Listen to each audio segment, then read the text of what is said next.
A huge offseason, as it always is, for the Royals organization, and we're excited to head out to the 610 hotline and welcome in the general manager of the Kansas City Royals, J.J. Picollo. J.J., appreciate the time this morning. I wanted to start with last night, MLB draft lottery. Cody and I were talking, and we think it's a little bit of a flawed formula, certainly, but what was your reaction as it played out with you guys ending up with the 6th overall pick? No, there was a lot of disappointment. It was a day we were really excited about. Last year, you just figure the odds will play in your favor at some point. We went through this last year, going from 5th to 8th, and then, going into yesterday, we've got the highest percentage chance to capture that first pick, which we were really excited about. So, when things unraveled, there's a lot of disappointment in the room. And, we agree. It's a flawed system that we're paying the price for right now, but it is the system that's in place. So we just got to deal with it. So just disappointing day. You pick your head up today and you move forward. What are the ramifications of it, other than obviously you're picking 6th instead of potentially number 1 overall in the draft? I mean, what are the real ramifications when something like that does happen? Well, obviously the talent that's available is the obvious answer, right? That's the one. I know last year there was a consensus top 5 from the start of the season to the end of the season, draft season that is. And, we would have picked 5th in the old system, so we didn't get access to what we thought was the top 5 talent in baseball. Certainly happy with our pick, but you didn't get the top 5 picks. But the larger piece is, the way our system works with the pool money, every pick is assigned a dollar value, and every time you move down a slot, it's obviously a lesser assigned value. And, last year, going from the 2nd to the 6th pick, just looking at the old numbers, it's roughly 2.5. So we're anticipating it's probably $3 million less we'll be able to spend in the draft this year, which, could change your philosophy. Who knows what's happening come draft day. But you're more limited in what you can do because you have less money to spend. So there's ramifications to it. It's pretty significant, to be honest with you. Do you think baseball would be better served to get rid of this slot stuff anyway, JJ? I mean, this is a them decision, right? I mean, the players can't really dictate as they're coming in. Can't they just do it like every other draft and just be like, where you're drafted is where you play? Yeah, that makes total sense. And the people I talk to, of course, on our side of things, there's other sides to be represented. But from a front office perspective, the people that I talk to with other clubs are not crazy about the system. You look at some of the teams that benefited, that jumped in the draft, obviously Cleveland being the most obvious. They had no expectation of having the first pick at all. And now they have the first pick. So there's excitement on their end, and I hope one day we share that excitement. But I don't think, even if you spoke to anybody with their organization right now, for the collective good of the game, it makes more sense you just go in reverse order. And when you think about the purpose of a draft, you don't want to think of it in terms of rewards because you don't want to have a poor record, but you also want to recover as quickly as you can. And for as fast as the game is moving now with college players moving through systems and impacting major league teams, that's a way to get more competitive in a quicker fashion. And that's just not the case right now. All right, JJ, you're obviously at winter meetings. That's where these conversations start taking place. So you had said on MLB Network you thought your budget was around $30 million or so. What do you think that buys you in this kind of market? Can you get multiple starting pitchers? Can you get a middle-of-the-order bat? How much can you do with the budget you have this offseason? Yeah, and I think that number has been thrown around a little bit too much. The context was a little bit different. That $30 million mark, that's what came off our books last year. So, but roughly, that in our minds, that's, we're working with that number. The market's obviously, moving up, so it's going to be very difficult to sign multiple guys at the top of the market, which we were expecting anyway. You knew that was going to be hard, but you have to look at other ways to acquire pitching that will help. So we'll be able to get some things done. I don't know who it's going to be. I know we've been very aggressive as far as, or active, I should say, as much as aggressive in talking to representation of the players. They all know who we like. And, we're just, waiting this slow dance out right now. So it's hard to tell where it'll end, but we're going to stay on top of it. And the other part of it is, we have to look at the trade market. And I wish I could guarantee that we're going to pull off some fabulous trade.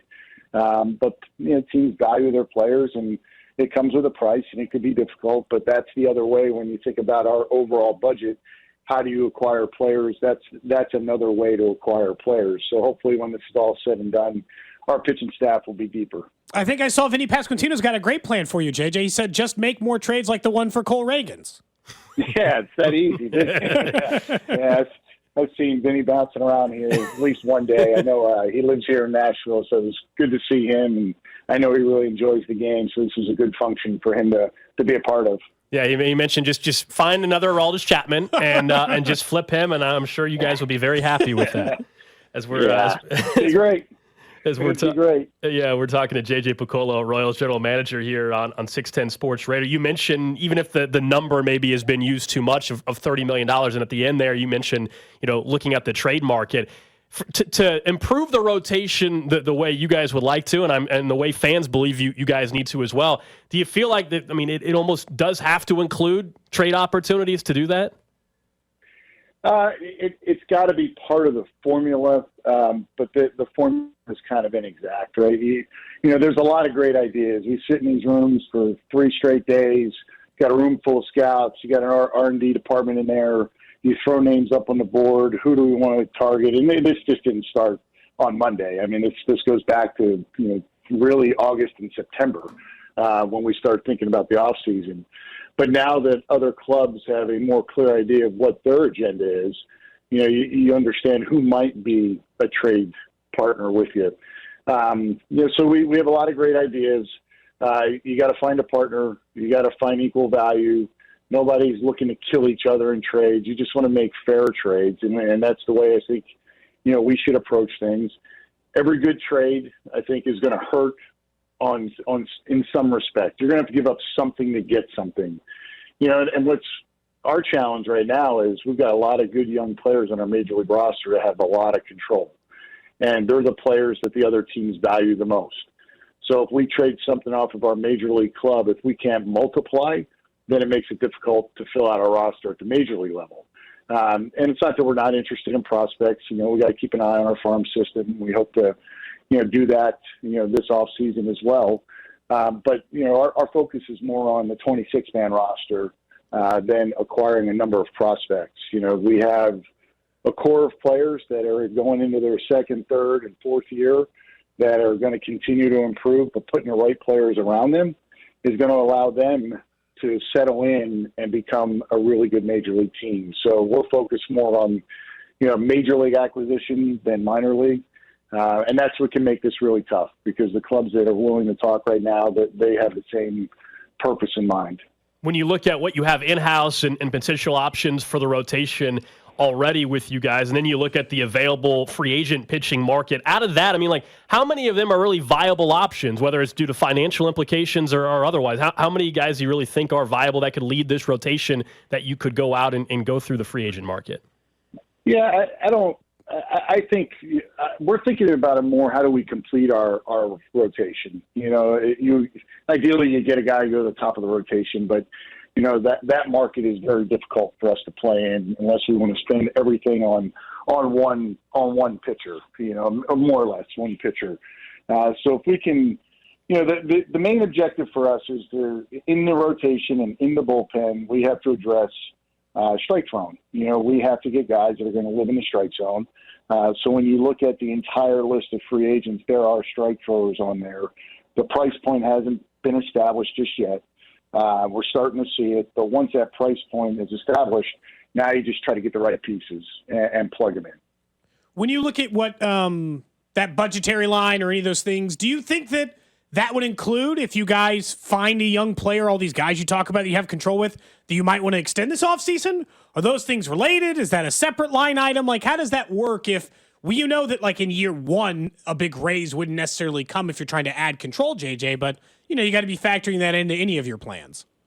Yeah, I think that the extension discussion, that's more long-term. How does it impact our budget long-term? the players that we have on our roster are all in, a controllable, affordable range right now. So it really doesn't impact, what we would do this year.